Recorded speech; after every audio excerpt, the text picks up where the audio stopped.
Hey friends, Sean from Draft Therapy here, and on today's review for you, can this monk achieve enlightenment?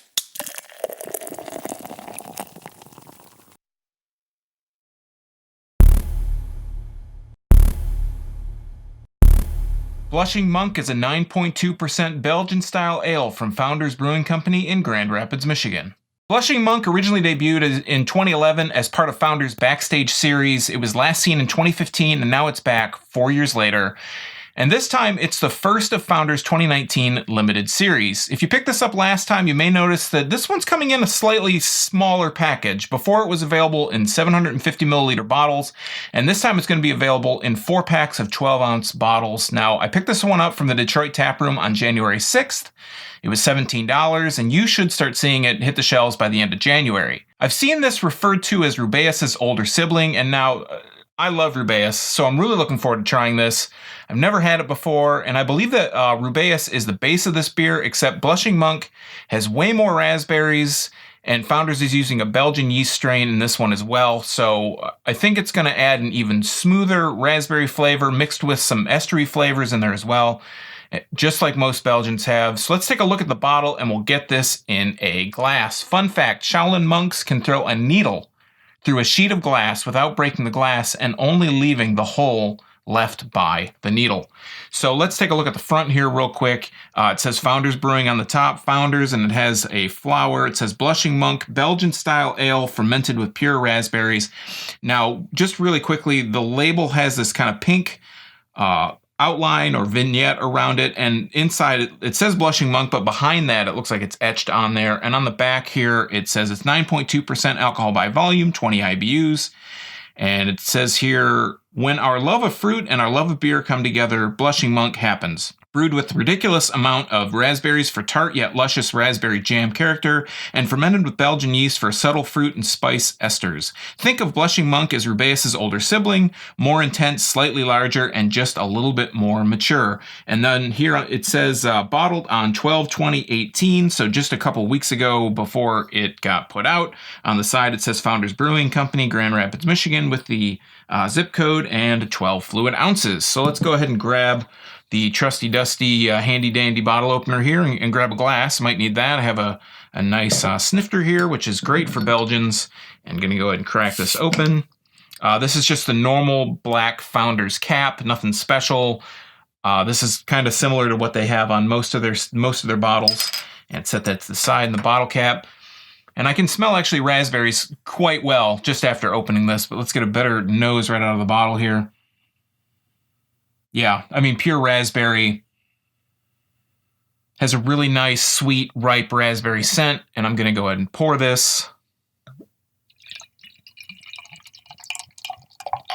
And it's coming really nice and pink out of the bottle here, collecting in the glass.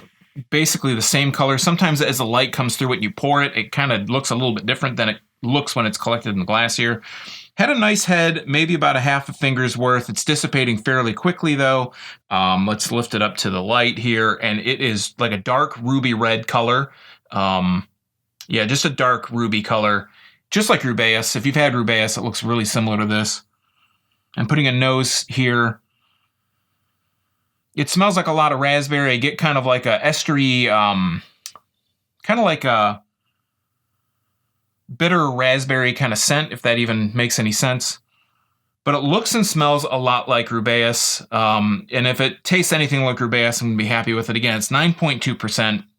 So it's going to be a little bit stronger than Rubaeus if you've had that. But let's go ahead and dive in. Cheers.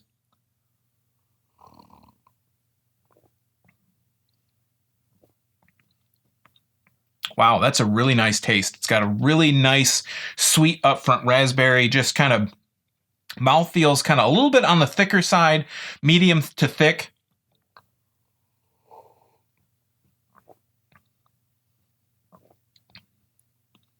Just really huge, sweet raspberry flavor, sweet raspberry taste.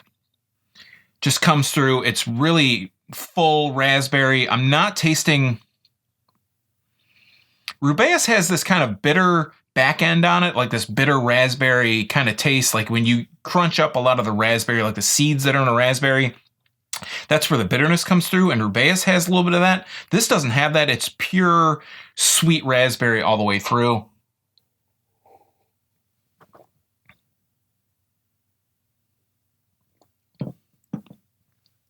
I guess I do pick up that on that a tiny bit on the swallow, and then on the tail end, it's still really sweet raspberry, really sweet, full, ripe raspberry taste, but there's this kind of estery, like it says here on the bottle. It has this estery kind of finish to it.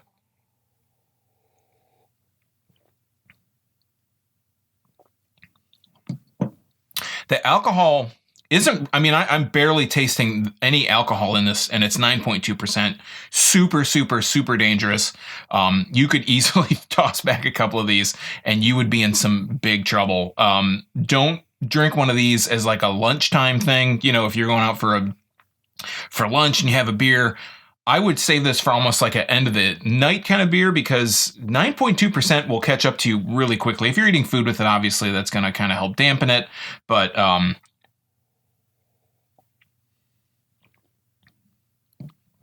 yeah, like this is, you know, the bottle, they can compare it to Rubaeus, and I've seen it written in other places that it's like, you know, like it says here, Rubaeus' older sibling. This is a lot sweeter. It's a lot fuller. Rubaeus, again, has that bitterness. This has a little bit of that bitterness, but it also has this little kind of distinct estery. And when I say estery, it's got this kind of fruit finish to it. It's got like a little bit of a tiny bit of like a spicy finish to it. Not really strong, really subtle. It's just good all the way through. This is one, you know, I pick up a lot of different beers that I review, and some of them I go out and get just because I can review it and I've never had it before. This is one that now I've reviewed it, I would pick this up more than just to have it, to bring it to you guys. This is something that I would see myself enjoying. I know a lot of people that aren't really into beer like Rubaeus as well. I'm not picking up on a lot of Belgian style here. It's just kind of like raspberry through and through, and I'm not complaining about that at all.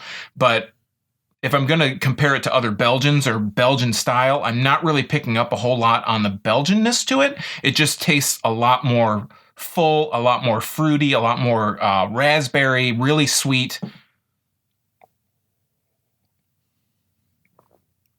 Not picking up on the alcohol much.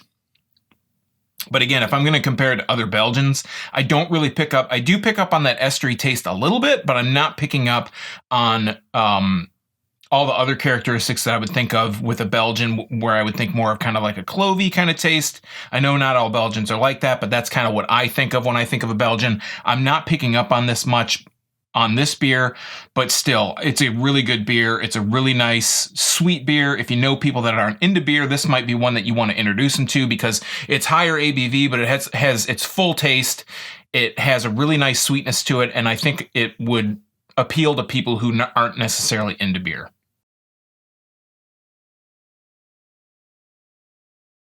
Okay, so I'm doing something I don't generally do, and I'm tasting this a little bit more as it warms, and I am picking a little bit more up on those estery qualities. They're kind of coming through a little bit more.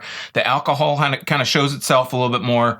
It doesn't really leave much alcohol legs on the glass, so I just wanted to kind of note that. I generally don't come back after I've kind of tasted it to kind of come back and let it warm up a little bit, but I've let this one warm a little bit, and as it's warming, again, I'm picking up a little bit more on the alcohol. Not much, though. It's still super dangerous, and I'm picking up a little bit more on those estery qualities, but I wanted to come back and kind of state that just so it's, you know, you guys see it.